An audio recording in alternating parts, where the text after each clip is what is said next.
نروح لحياتك العامة. أنت رجل متزوج؟ نعم. المشاهد لي 5 أبناء يعني. الله يحفظهم إن شاء الله.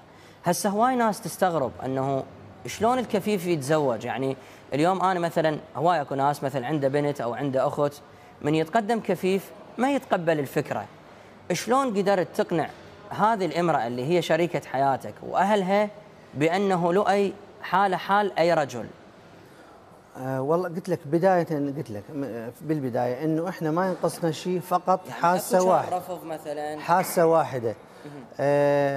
طبعا اهل زوجتي هم معارف انه، وبالعكس كانت موافقة من اهلها، وبس انا عرضت لهم انه انا نهائيا، يعني حتى قلت لهم انه انا ما اقدر اتحرك نهائيا، يعني وفق المنظور العام للمجتمع. صح، انه الكفيف عاجز مشلول. اي، فحتى هي ترضى بأسوأ الاحتمالات، لكن الحمد لله وافقت ومشينا بحياتنا. طيب شلون رضت يعني؟ انه قلت تقولها ما اقدر اتحرك يعني؟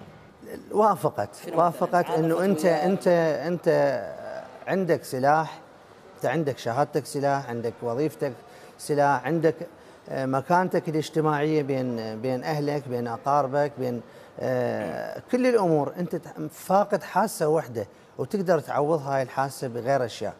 صح. نعم. صح. طيب انت لك